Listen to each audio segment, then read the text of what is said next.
O que se bebe em dia de festa pode-se beber no dia a dia? E que ligações gastronómicas se podem fazer com o que temos no copo? Aprenda e prove com a Escola do Gosto, a Academia de Literacia Alimentar do Público. Aulas únicas com especialistas. Entre como amador e saia um pouco mais conhecedor. Não perca a próxima aula, a 18 de novembro, no Porto. Os lugares são limitados. Inscreva-se já em público.pt. Este é o Poder Público, a semana em debate pela secção de política do Público. São José Almeida, Sónia Sapajo, Helena Pereira. Eu sou Ana Sá Lopes, este é o Poder Público.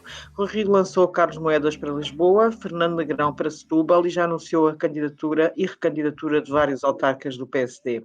São José Almeida, como avalias a escolha de Carlos Moedas para Lisboa, para se candidatar a Lisboa e enfrentar Fernando Medina? eu acho que é uma belíssima escolha, não é? Um dos melhores nomes que o PSD poderia, neste momento, apresentar à Câmara de Lisboa. Ninguém acreditava que Carlos Moedas estava reformado de política, portanto teve o seu tempo de espera, retoma o seu percurso político, ele ainda é bastante novo e portanto ainda pode vir a ocupar vários cargos, e é neste momento, só pelo facto de se ter apresentado um putativo candidato à liderança do PSD no futuro. Mesmo que perca a Câmara, o ter-se apresentado em Lisboa demonstra que está ao serviço do interesse do partido e do interesse do que é a perspectiva do PSD sobre o interesse do país. Rui Rio conseguiu fazer uma coisa que é apresentar candidatos bastante cedo, fez contudo uma escolha um bocado inédita de apresentar por atacado vários candidatos, não é? Retirando os próprios candidatos até o palco. Aliás, isso viu-se um bocado em Salvador Malheiro, não foi? Existem vários, houve vários que não gostaram, o que também é normal, porque a candidatura autárquica é muito personalizada e é importante para eles serem eles já nos seus conselhos a fazer a apresentação. No entanto, eu acho que o Rui Rio, pronto, tirando essa gafe, que não foi ele que fez, foi o secretário-geral, mas é evidente que fez porque foi coordenado com ele. Tirando isso, eu acho que acho interessante, e acho até, houve uma coisa que eu achei um gesto da parte do Rui Rio bastante magnânimo, que é manter Carreiras em Cascais, apesar de tudo o que Carreiras tem dito sobre o Rui Rio. É evidente que não seria normal que ele o tirasse. Mas arriscava-se a perder a Câmara, não é? Arriscava-se, não podia pôr é o uma Pinto maioria Leite. absoluta que o PSD tem, atenção, Sim, não são mas muitas na podia zona. pôr o Pinto Leite. Eu acho que o Rio, sinceramente, o Rio se tirasse Carreiras, apesar do que Carreiras disse, morria. Quer dizer, era uma coisa... Não, eu sei disso, mas ele podia ser tentado a fazê-lo, é o que eu estou a dizer. Sim, tens razão. Ele podia ser tentado a fazê-lo e não fez, e portanto isso também demonstra, até como a própria escolha de Moedas. Ele sabe que Moedas, ao regressar à política e ao candidatar-se a Lisboa, inicia um percurso que poderá muito certamente acabar na liderança do PSD, não é? E portanto ele poderia não querer isso, que isso podia assustar. Portanto, acho que Rui Rio está a agir bem em relação às autárquicas, pronto, tirando a gafe de ter melindrado os brios dos autarcas recandidatos que queriam ser eles a falar de si, como é óbvio. Sónia Sapaz, tu achas que o Rui Rio ainda pode ganhar Lisboa? Quer dizer, de facto, Medina não tem maioria absoluta. Apesar... Não, e já perdeu um bocadinho de votação de votos nas últimas eleições. Eu acho que o PSD está a fazer tudo o que tem ao seu alcance para ganhar Lisboa. Ou seja, não é uma candidatura como há 4 anos para marcar presença, para dizer estamos aqui, somos o PSD. É uma candidatura para abanar um bocadinho o estado das coisas. E isso vê-se na tentativa de fazer este bloco de centro-direita, como lhe chamam, de Carlos Moedas, que está a fazer uma ronda por várias sedes partidárias a tentar convencer os líderes a apoiarem a sua candidatura. Portanto, isto sendo uma candidatura do PSD, do CDS, da Iniciativa Liberal, do RIR, do Nós Cidadão, do PPM, enfim, já não me lembro que mais. Do republicano, não é? Não... Sim, da aliança, repara, é uma mega coligação, portanto, isto de facto nota-se um empenho grande para ganhar Lisboa. Não estou a ver, até agora, não estou a ver o mesmo acontecer no Porto. Acho que o Porto é um caso bastante mais bicudo para resolver, até porque ainda esta semana um socialista dizia no Porto ninguém ganha o Rui Moreira. Portanto, é mau para o PSD e é mau para o PS. Mas, enfim, esta atitude do PSD não derrotista em Lisboa, a atitude de que quer vencer, é importante e acho que pode ter os seus frutos. Acho que Medina deve preocupar-se com isto. Não quer dizer que seja um atestado de vitória para este bloco de centro-direita, mas de facto é sinal que qualquer coisa mudou e que houve uma aprendizagem dos erros cometidos nas eleições de 2017.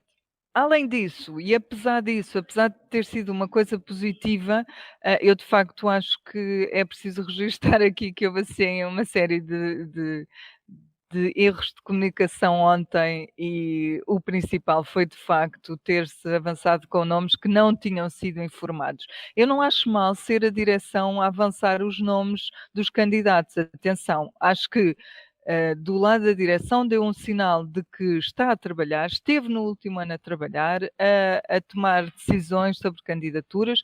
Acho que o que foi errado foi não ter falado com os próprios antes, não custava nada, é mesmo uma questão de cortesia e tinha-se evitado que ontem autarcas como o de Oleiros, de Ilhavo, de Ovar, de Santa Maria da Feira, mais alguns, viessem a público dizer que, bom, podem até estar disponíveis, mas ainda não é o tempo deles.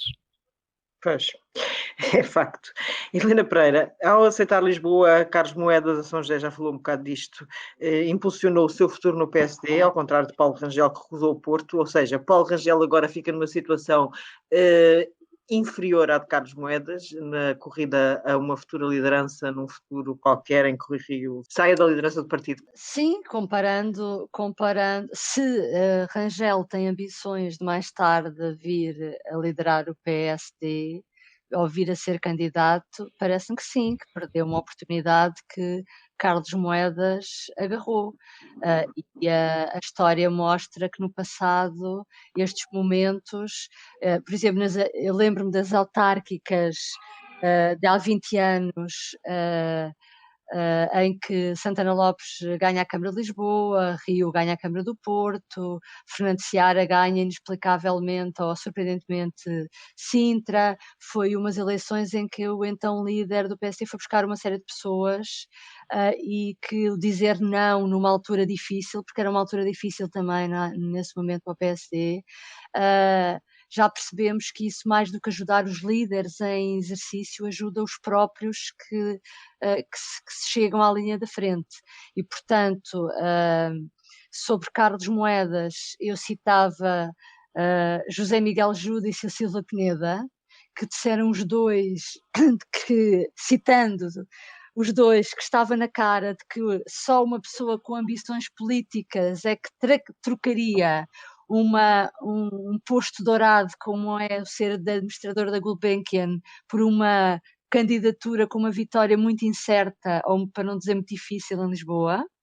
E, portanto, e há notícias que dizem que o próprio Carlos Moedas quer com isto provar que a sua capacidade, ou até onde é que conseguirá mostrar que é um político e não um técnico. E, portanto, isso revela realmente ambições da parte de Carlos Moedas, que parece que também terá tido um dedinho de ajuda de Marcelo Rebelo de Sousa para o incentivar. Do lado de Paulo Rangel, realmente eu não fiz isso, mas estou tentada a colecionar as várias notícias que nos últimos 20 anos houve de recusas de Paulo Rangel de ser candidato aqui ou acolá, porque parece-me que não é a primeira vez, e que já não é a primeira vez que ele é sondado para a Câmara do Porto e, portanto, daqui a pouco vai-se colar-se a Rangel uma espécie de selo do candidato que fala muito, mas que só está disponível para Bruxelas. Portanto, sim, acho que teria sido interessante.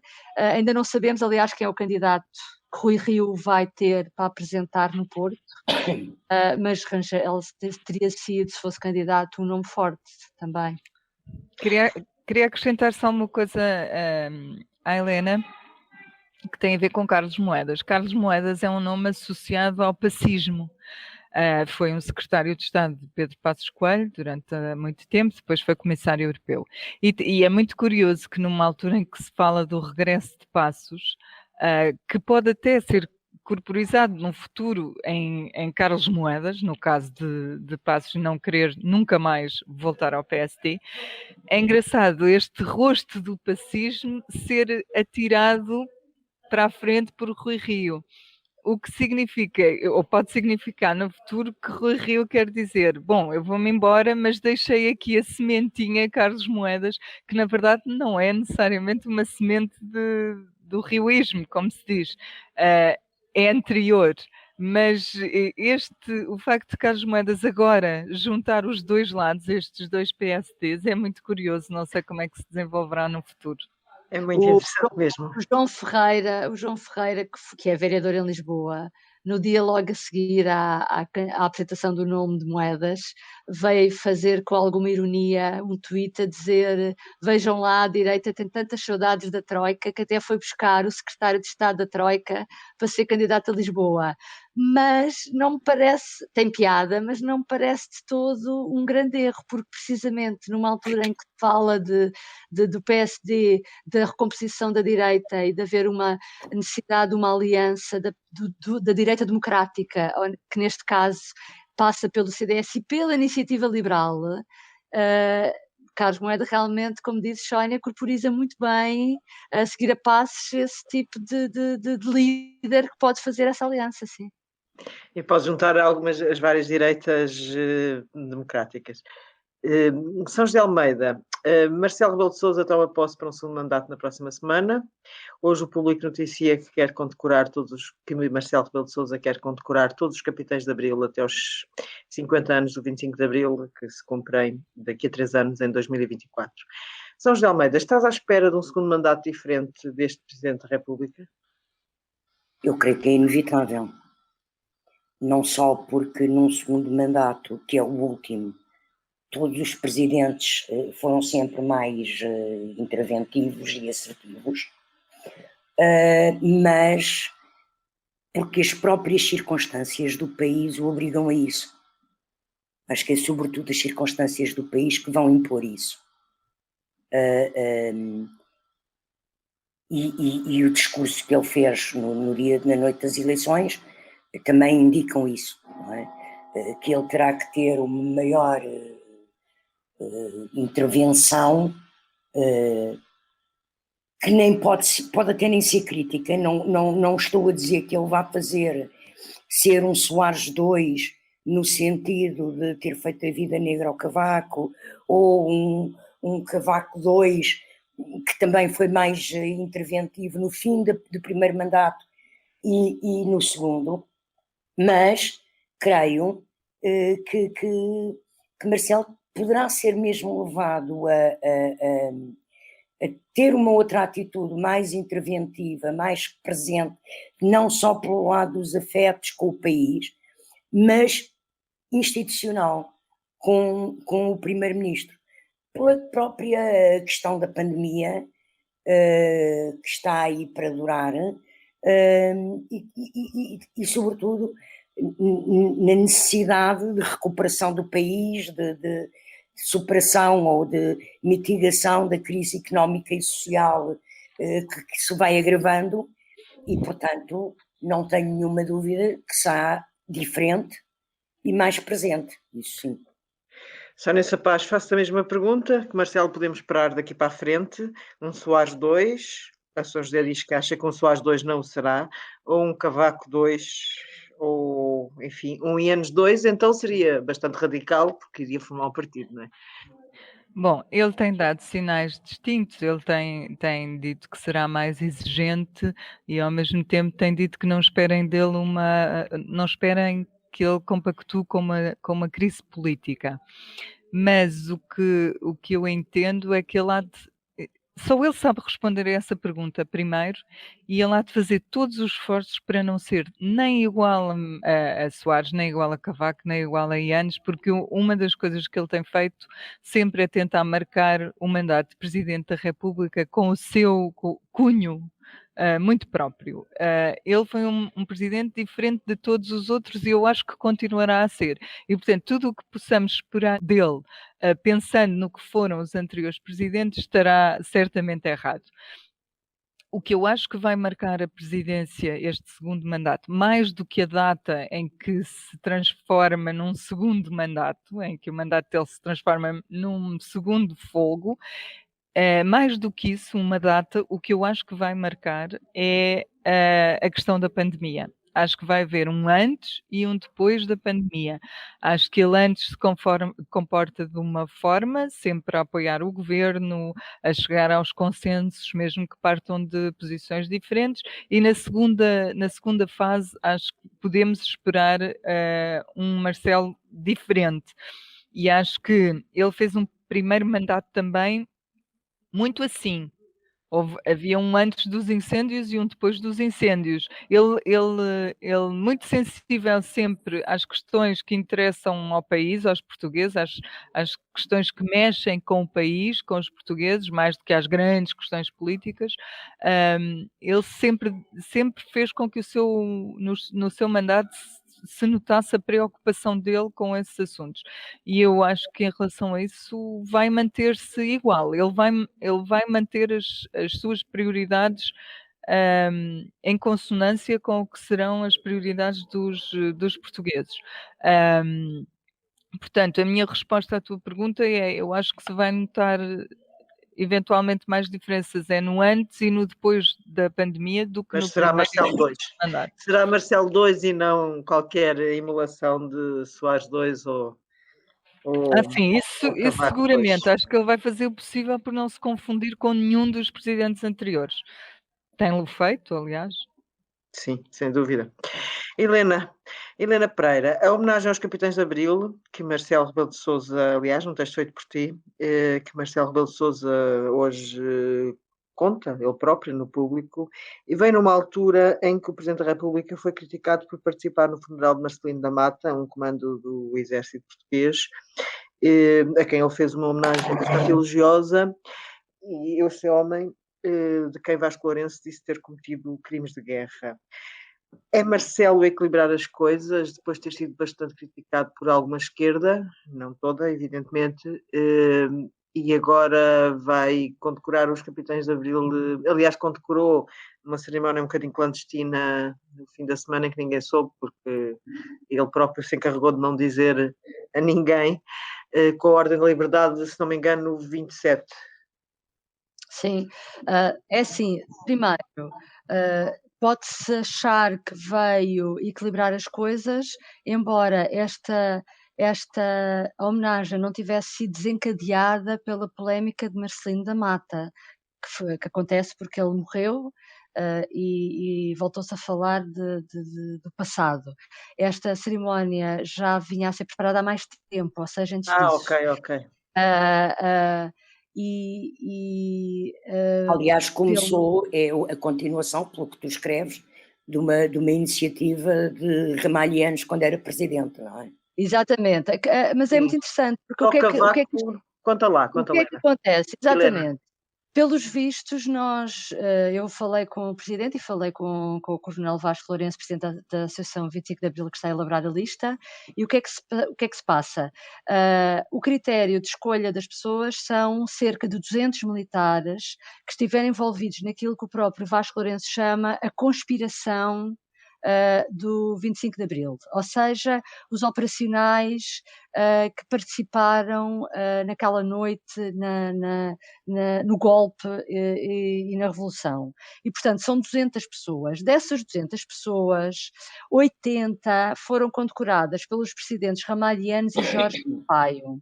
Desde o mandato de Jorge Sampaio, que mais nenhum militar de Abril foi condecorado, ou seja, Cavaco Silva ignorou pura e simplesmente o assunto. E estão 120 militares. Afinal, era só não usar o cravo.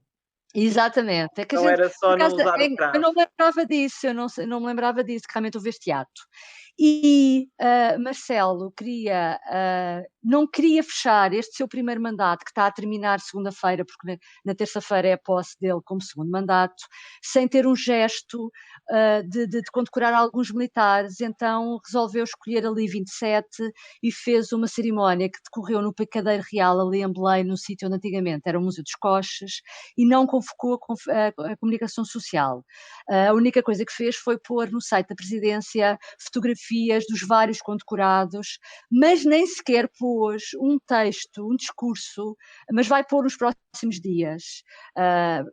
Vai pôr nos próximos dias no site o discurso que o próprio Marcelo fez perante os condecorados, e que é um discurso surpreendente e muito bom, digo eu, que eu transcrevo um pouco do que ele escreve, que ele diz que a memória não prescreve e a gratidão também não prescreve nunca, e que diz que ele próprio partilha da expressão Abril sempre, que é uma expressão que a esquerda continua a usar como slogan, exatamente. Ele próprio, Marcelo, usa essa expressão, dizendo que é isso, agradecendo a todos os militares que fizeram a Revolução, e dizendo que ainda hoje em dia o Abril sempre são ideais que todos os dias Portugal democrático, onde ele se inclui, está empenhado em construir. Reconhece que às vezes há coisas mais imperfeitas, há alguns fracassos, mas que nunca se desvia desses ideais.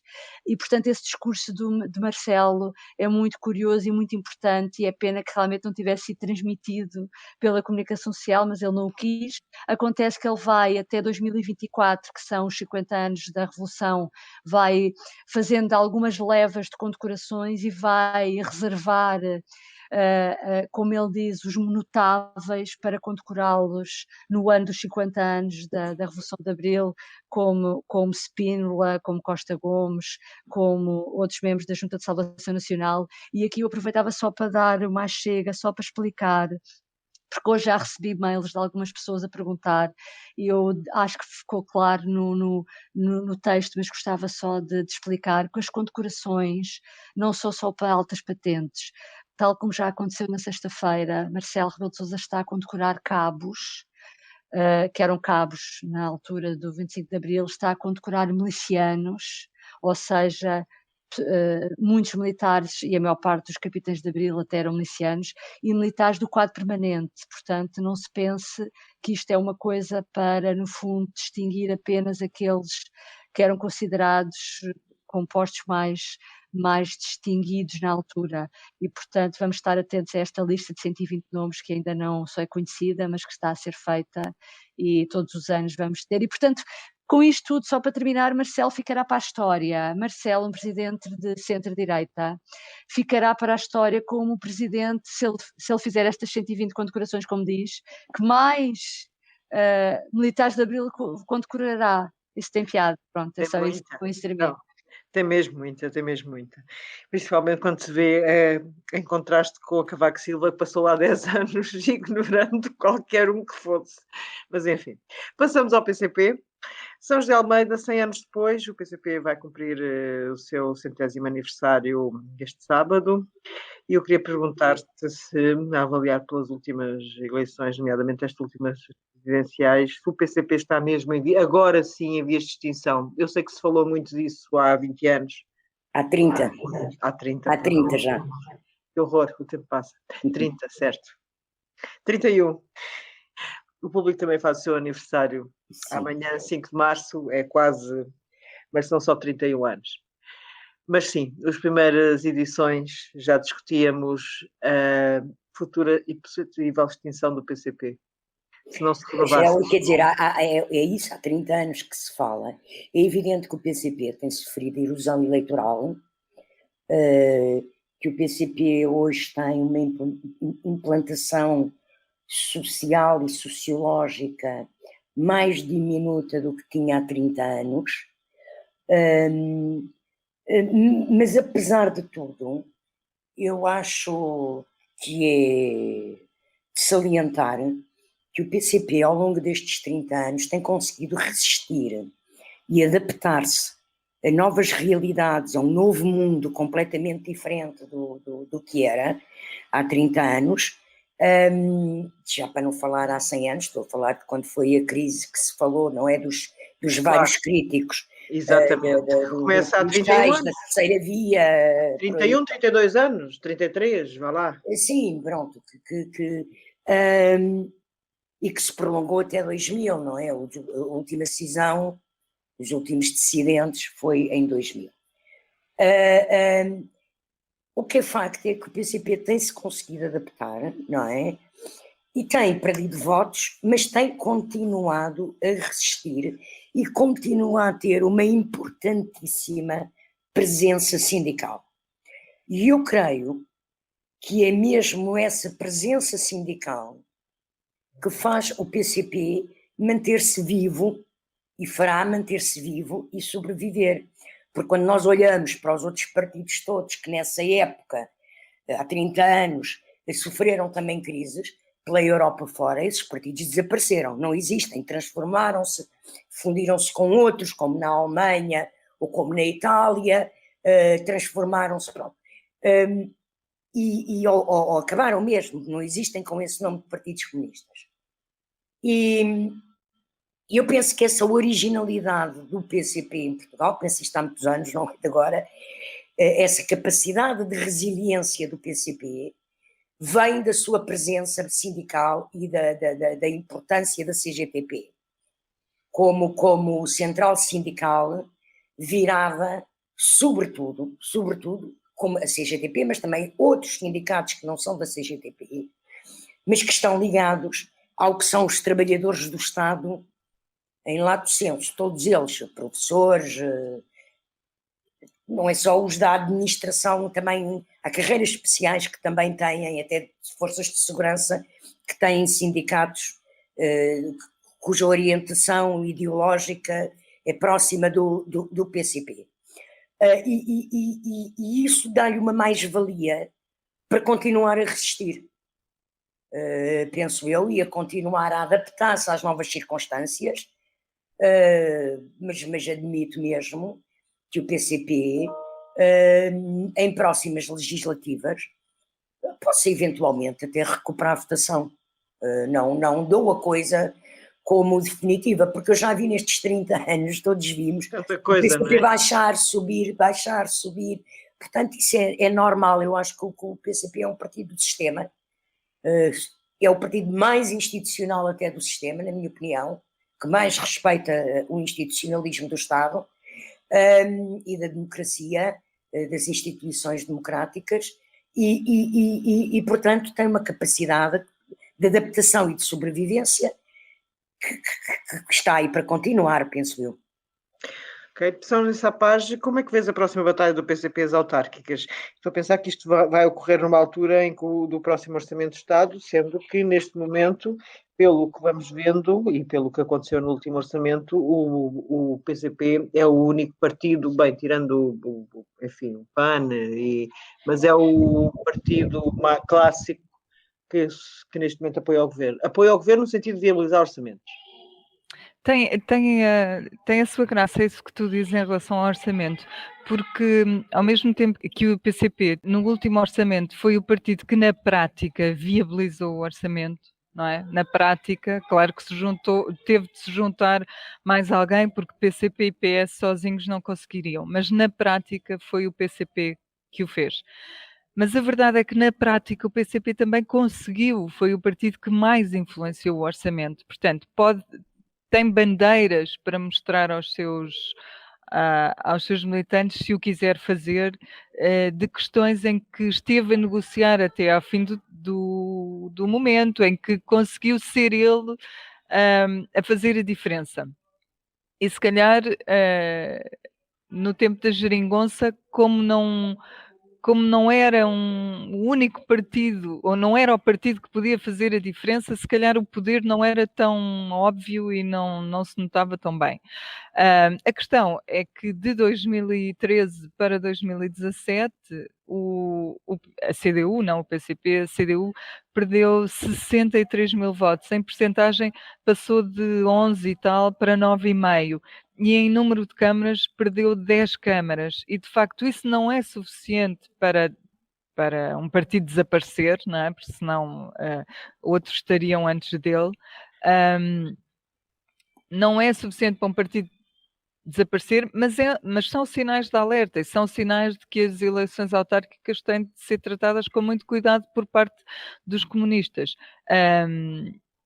Este ano não sabemos ainda como é que vai ser, mas o PCP, eu acho que é preciso também dizer que há um PCP extra-autárquicas e um PCP autárquicas. Nas autarquias, o PCP ainda é o terceiro partido mais votado, ainda é o terceiro partido com mais câmaras, portanto, nem sequer, não há dúvida nenhuma, o PCP nas autarquias ainda é o terceiro partido mais votado, mais escolhido, com mais câmaras. Portanto, é diferente, o seu desempenho é sempre diferente do desempenho que tem em eleições legislativas. Portanto, não podemos transformar uns resultados, transportar as conclusões de umas eleições para as outras. Temos de ver. Eu estou curiosa em saber se este efeito da influência que o PCP tem no orçamento se vai verificar nestas autárquicas e como é que vai, se positivamente, se negativamente. O facto de estarmos a discutir umas autárquicas em cima do orçamento, eu acho que complica tudo, mas já complicou em 2017 e complica noutros anos, e em 2017 era ainda mais difícil porque havia uma geringonça que implicava acordos escritos, o que não há agora. Enfim, tenho curiosidade. Nas últimas autárquicas foram perdidas câmaras muito importantes, Almada, por exemplo, Barreiro, Alcochete, Beja, são câmaras muito importantes para o PCP. Acho que o partido não se pode dar ao luxo de ter um desaire eleitoral como foi em 2017, portanto aguardo com expectativa o empenho dos militantes e da direção na preparação deste ato eleitoral. E já não falta muito. Helena Pereira, tu durante vários anos, aliás, tal como a São José Almeida, acompanhaste o PCP durante alguns anos, aqui no público, e acompanhaste nomeadamente, São José houve várias crises de renovadores, houve várias vagas de renovadores, até eu acompanhei em 1990 o primeiro, o grupo de 6, não me esqueço disso. Mas nestas várias vagas de renovadores que nós fomos acompanhando ao longo dos tempos, aquela vaga que tu acompanhaste, uma das coisas que queria era diálogo com o PS, certo? Que é uma coisa que depois eles acabam por sair do partido e Jerónimo de Sousa acaba por chegar ali sem eles. Sim, a história é engraçada, não é? Tenho-me lembrado muito disso. Eu acompanhei, foi o Novo Impulso, que depois deu origem ao Novo Impulso, que era para contrariar os renovadores e que, enfim. Mas pronto, isto foi em 98, 99. E na altura a discussão, eu lembro-me, olha, de pessoas que infelizmente, já não estão cá, pessoas como Edgar Correia, Luís Sá, João Amaral, João Quim Miranda. O que é que se passava na altura? A discussão era se o PCP... estas pessoas achavam, por exemplo, que o facto do PCP ter vários deputados na Assembleia da República devia usar o seu poder parlamentar para influenciar mais o governo e negociar mais leis. Houve algumas, é verdade, que foram negociadas, coisas muito importantes, até como a Lei de Bases da Segurança Social. Mas a discussão na altura era muito essa, era por onde é que deve ir o PCP? Deve negociar com o PS ou não? E do lado da direção de Carlos Carvalhas, onde na altura estava também desse lado o que veio a seguir o seu sucessor, Jerónimo de Sousa, desconfiavam muito dessa estratégia e achavam que isso poderia conduzir precisamente à morte ou pôr em causa os resultados eleitorais futuros do PCP. E nós estamos a falar de 99, imaginemos o que foi quando António Guterres era primeiro-ministro, ele tem uma maioria relativa em 95, reforça a maioria relativa em 99 e fica deputado de conseguir a maioria absoluta. Imaginem o que era se na altura tivesse havido a geringonça. Só era preciso uma pessoa, mas tinha que ser claro que um partido tomar posição. Portanto, aí, se tivesse havido algo parecido com o que agora veio a acontecer... Não teria havido o pânico, não teria havido Durão Barroso tão cedo, pelo menos não teria havido Santana Lopes. Não teria havido Santana Lopes, exatamente. E não teria havido nada, possivelmente, do que veio a seguir. Não teria havido Sócrates, não teria havido nada. Pronto, teríamos ido por outro caminho, não sabemos qual, mas pronto. Agora, é engraçado... Mas é engraçado olhar para trás e ver isso, e como havia nessa altura, acima de tudo, uma grande desconfiança do Comitê Central e da direção do partido em relação ao parlamentarismo, em relação ao seu grupo parlamentar. E o que hoje vemos é que grande parte da afirmação e do respeito que o PCP tem na sociedade tem a ver com as batalhas e as conquistas que o PC tem travado no Parlamento e o que tem conseguido de ganhos realmente com leis que aprova no Parlamento, não deixando, contudo, de fazer oposição a tudo aquilo que acha que faz mal este governo. Só para terminar, eu juntava só isso, uma coisa curiosa, que é também eu juntava ao PC a entrevista que a Catarina Martins, líder do Bloco de Esquerda, deu esta semana ao Público à Renascença, em que, apesar de ter apresentado uma moção ao seu congresso que se chama Convenção Nacional, muito crítica do PS, ficou muito claro da entrevista como vai haver um grande esforço, nós já vimos isso com o PCP, não é? O PCP discorda imenso do governo em muitas coisas, mas aprovou o último Orçamento de Estado, e o Bloco, que está cada vez mais a assumir-se como um feroz opositor do PS, continua disponível para negociar o próximo Orçamento de Estado, subindo claramente o preço por essa aprovação. Portanto, vai ser que a vida para António Costa vai se tornar cada vez mais complicada, mas com isto quer dizer que ainda é possível, porque já se percebeu e por exemplo, em Lisboa, a Catarina Martins é muito clara, não há frente esquerda contra Carlos Moedas, porque a apreciação que todos os partidos de esquerda fazem em Lisboa é que a direita não é uma ameaça, mesmo toda junta, a direita não é uma ameaça, a esquerda continua a ser como ela diz, esmagadoramente maioritária em Lisboa, tal como no país. Se houvesse eleições antecipadas, a esquerda continuaria a ter, pelas sondagens, mais votos do que a direita. O problema é como é que depois essa esquerda se entenderia para governar. E, portanto, isto vai ser muito interessante ver nos próximos tempos, tanto do lado do PC, do lado do Bloco, e como é que António Costa vai lidar com isto tudo. Vai ser muito giro. Vamos esperar para ver. Bem, o Poder Público volta para a semana. Obrigada por nos ouvir. Obrigada. Até para a semana. O público fica no ouvido. O que se bebe em dia de festa pode-se beber no dia a dia? E que ligações gastronómicas se podem fazer com o que temos no copo? Aprenda e prove com a Escola do Gosto, a Academia de Literacia Alimentar do Público. Aulas únicas com especialistas. Entre como amador e saia um pouco mais conhecedor. Não perca a próxima aula, a 18 de novembro, no Porto. Os lugares são limitados. Inscreva-se já em público.pt.